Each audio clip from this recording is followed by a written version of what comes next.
जो भगवान में शांत रहते हैं उनकी आयुष्य भी बढ़ती है।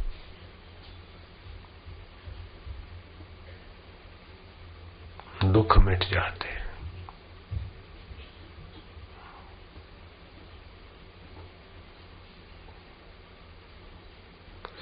दुख होते हैं बेवकूफी से, संसार को सच्चा मानते और ये चाहिए ये चाहिए ये चाहिए। जब भगवान में प्रीति हो जाए तो दुख टिक नहीं सकता। दुनिया का कितना भी पालो, कितना भी सीख लो, अंत में सब छोड़ के मर जाना पड़ता। एक बार भगवान को पाना सीख लो तो बाकी का सब बिना सीखे ही सब समझ में आ जाता है।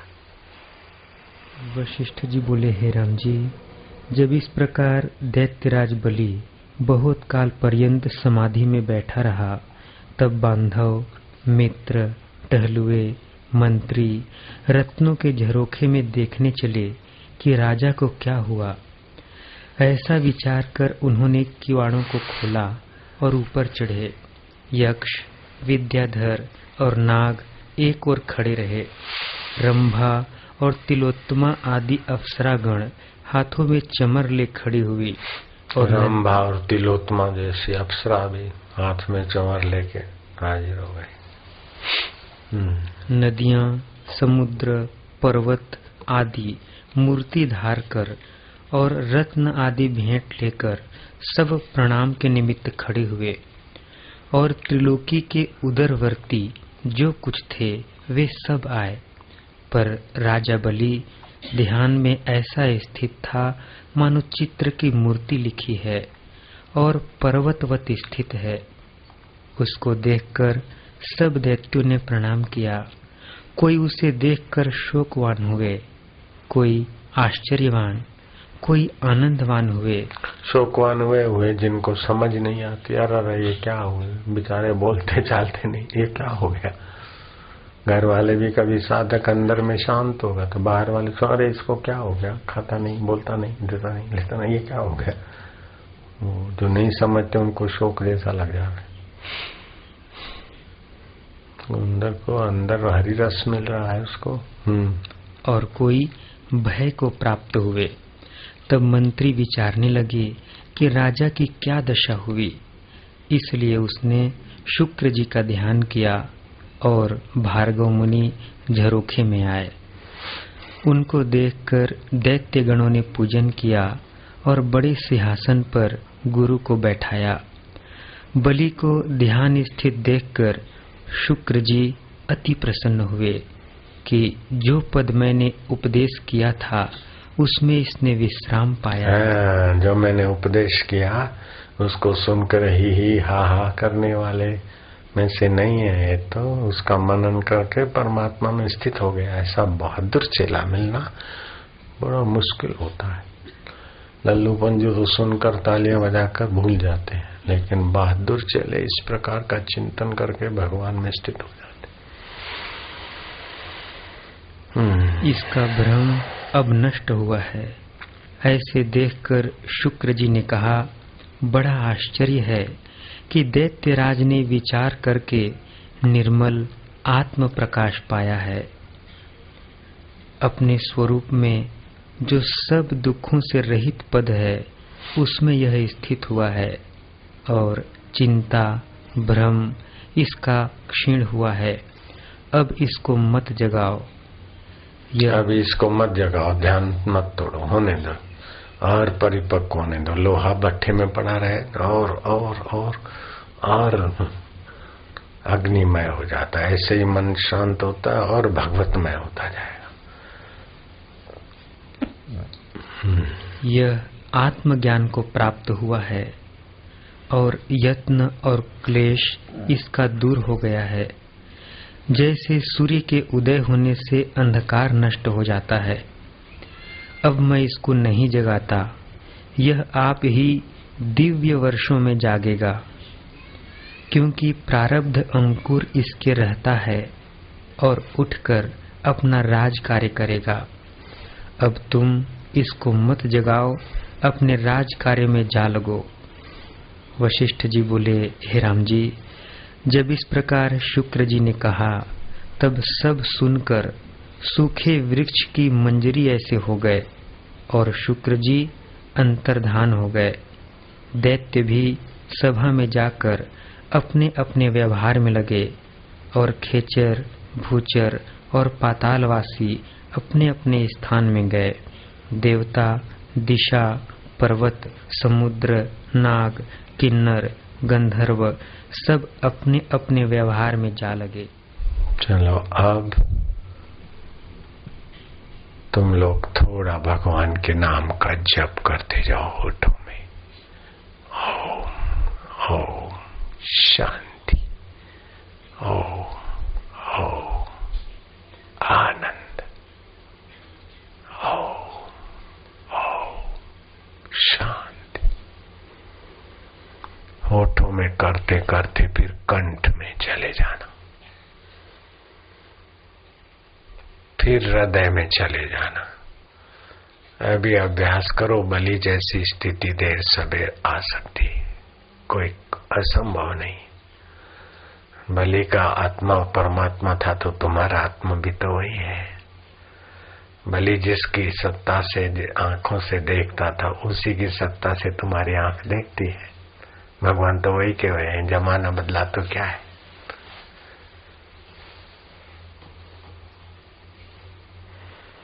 ध्रुव को जो परमात्मा मिला वो तुम्हारा ही आत्मा है। ऐसा आनंद शीतल चंद्रमा के मंडल में भी नहीं होता, जैसा अनुभव में स्थित होकर पाया जाता है। चंद्रमा के मंडल में भी वो शीतल आनंद सुखदायी नहीं होता जो परमात्मा के ध्यान में पाया जाता है। ऐसा सुख तो स्वर्ग में भी नहीं है जो अंतरात्मा के ध्यान और ज्ञान से मिलता है। स्वर्ग का सुख तो पुण्य नाश करता है। धरती पर ऐसा सुख नहीं जो स्वर्ग के सुख की बराबरी कर सके, और स्वर्ग का सुख ऐसा नहीं जो आत्मा के सुख की बराबरी कर सके। वही आत्मा का सुख यहाँ पा सकते मनुष्य, किसी गुरु की कृपा। कैसा आध्यात्मिक ऋषियों का औदार्य है मानव के लिए। हे राम जी, जिसकी बुद्धि आत्म तत्व के अवलोकन से उपराम नहीं होती, ऐसा जो यथार्थदर्शी ज्ञानवान है और जिसका हृदय राग द्वेष से रहित शीतल हुआ है और सारे दृश्य वर्ग को साक्षीभूत होकर देखता है, उसी का जीना श्रेष्ठ है। दुख का भी साक्षी, सुख का भी साक्षी, संसार का साक्षी, उसका जीना श्रेष्ठ है। जो दुख में दुखी हो जाता है, सुख में सुखी हो जाता है, वो तो साधारण आदमी। सुख स्वप्ना, दुख बुलबुला, सबको देखने वाला हमारा आत्मा मेरा, मैं उसका, उसमें जो दिखता है वो महान आत्मा है। उसकी पढ़ाई सार्थक हो गई, उसका जप तप सार्थक हो गया, उसका धरती पे आना सार्थक हो गया।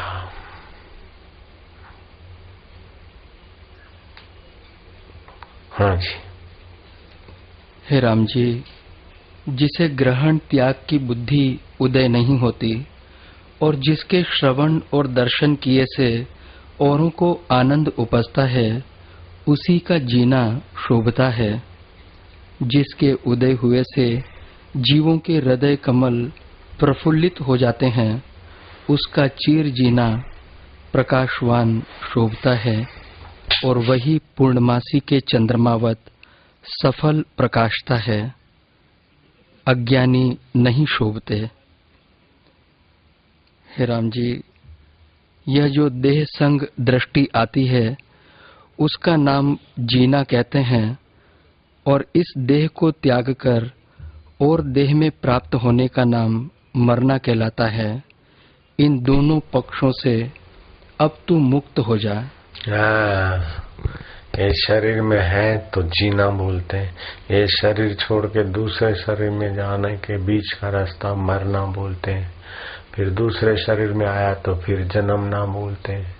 फिर दूसरे शरीर में ये काम आया, वो सीखा, वो किया, वो दुख भोगा, वो दुख भोगा, फिर मर गए, तुम्हारे नाम बोलते, फिर पड़े रहे सुनसान, फिर किसी वस्तु में आकर पैदा हो गए, बोले जन्म हुआ।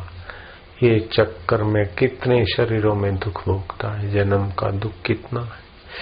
सारी जिंदगी सीखो करो, फिर मृत्यु आई, सब छोड़ के मरो, फिर नए सिरे से सीखो, फिर मरो, फिर जन्मो, फिर मरो। उस सारे जन्म मरण से तुम मुक्त हो जाए, उस परमात्मा पद को जानकर उसी में एकाकार हो जाए। हाँ जी। हे राम जी, जिस पुरुष को आत्मा में प्रीति हुई है वह अंतर्मुखी कहलाता है, और जिसका हृदय आत्मज्ञान से शीतल हो गया है उसको सारा जगत शीतल रूप ही भासता है, और वह जब तक जीता है तब तक विगत ज्वर होकर जीता है। वह महाशांत पद में स्थित रहता है। वह उठ खड़ा हो अथवा बैठा रहे, उदय हो अथवा अस्त हो, बड़े भोगों में रहे अथवा वन में जाकर बैठे, अथवा मद्यपान से उन्मत्त हो और नृत्य करे, और गया आदि तीर्थों में निवास करे अथवा कंदराओं में निवास करे। शरीर को अगर चंदन का लेपन करे अथवा कीचड़ के साथ लपेट ले, देह अभी गिर पड़े अथवा कल्प पर्यंत रहे। जिसने उस आत्मा सुख को पा लिया, उसको चंदन लग जाए एक हाथ में, दूसरे हाथ में कीचड़ लगे, तो समझेगा कि तो हाथ मरने वाले हाथों में लगा, मेरा क्या। वो तो उसी आनंद में रहेगा। लोग यश जय जयकार करें, बहुत मान करे, तो भी उसको अभिमान नहीं होता।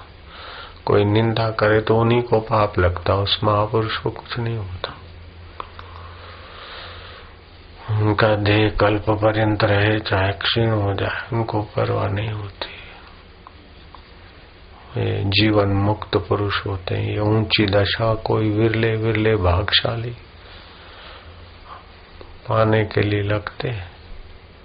साधारण आदमी जिसके पुण्य जोर नहीं करते, अथवा जो साधारण मति और कर्म वाले, वो ये ऊंची बात सुन भी नहीं सकते। सुनना भी बड़ा पुण्यदायी है। कभी न कभी इसकी भूख जग जाए तो पहुंच जाएगा। करोड़ों जन्म में करोड़ों करोड़ों चीजें वस्तुएं पाकर भी जीव बेचारा कंगाल रह जाता है, लेकिन इस जन्म में ईश्वरीय सुख पा ले, निहाल हो जाए, पूर्ण हो जाए, पूर्ण। कंगला जीव अपने अहम को, मैं को ईश्वर में डुबा दे, ईश्वरमय हो जाता। लोटा पानी सागर में मिल जाए, सागर बन जाए, ऐसे जीव ईश्वर में मिल जाए, ईश्वरमय हो जाए। ज्ञानी नाम प्राणा न उत्क्रामन्ति, ज्ञानी के फिर प्राण लोक लोकांतर में भटकते नहीं, अत्रे विलयन्ते, वहीं महाप्राण में समा जाते। फिर वो ब्रह्मा होकर सृष्टि करते, विष्णु होकर पालन करते, शिव जी होकर संहार करते, सूर्य में चमक उन्हीं की। ऐसे महापुरुष की तुलना शब्दों में नहीं होती। इंद्र भी ऐसे महापुरुष का पूजन करते, आत्म साक्षात्कार का।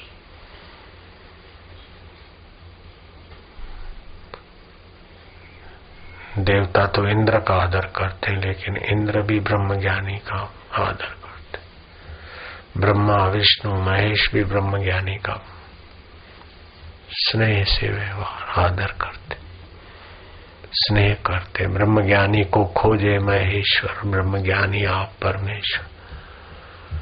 ब्रह्मज्ञानी मुगत भुगत का दाता, ब्रह्मज्ञानी पूर्ण पुरुष विधाता। ब्रह्मज्ञानी की मत कौन बखाने, नानक ब्रह्मज्ञानी की गत ब्रह्मज्ञानी जाने। उपनिषदों में आता है कि एक ऐसे ही ऋषि ने कहा, मेरे हाथ में ईश्वर है, मेरा हाथ ईश्वर है, नहीं नहीं ईश्वर से भी श्रेष्ठतर है। ऐसे करके मुर्दे को जब जिंदा हो जाए तो भी जिंदा हो गए, तो वही ब्रह्म उनके द्वारा प्रकट हो जाए। ईश्वरोत्तरा ऐसा उपनिषदों में आता। जो सात्विक पूर्ण पुरुष होते हैं उनको फिर देह में और विकारों में और गेह में आसक्ति नहीं होती। ये आप सुन रहे हैं, ये भी बहुत पुण्य हो रहा है, बहुत लाभ हो रहा है। ऐसा शांत बैठना भी बहुत बड़ी तपस्या है। ओम ओम ओम पूरा करो। हे राम जी, जैसे नमक की पुतली समुद्र में जल रूप हो जाती है, तैसे ही वह आत्म रूप हो जाता है। ऐसे जो सुषुप्ति बोध में स्थित होता है वह महातेजवान हो जाता है और आत्मानंद से पूर्ण चंद्रमा की नाई शोभायमान होता है। हे राम जी, ऐसी सुषुप्ति दशा अभ्यास योग से प्राप्त होती है। जब यह दशा प्राप्त होती है तब उसको तत्ववेत्ता तुरिया पद कहते हैं। अभ्यास करें, जैसे आज अभ्यास किया ऐसे रोज करें, नियम से तो हो जाए। कठिन नहीं है। सुबह दोपहर शाम 1.5 घंटा 1 घंटा बैठे, बीच में प्रणव का जप करें, योग वशिष्ठ का पठन करें, ईश्वर प्राप्ति हो जाए। लेकिन अभागा मन संसार में भटका भटका के घुट घुट के मारता है। कूड़ कपट झूठ इधर उधर की बातों में बह जाता है। इतना अमृत मिलता है, इसका महत्व नहीं जानता। राजे राजपाट छोड़कर ऐसा सत्संग कहीं खोजते थे। ओम ओम शांति, ओम ओम आनंद।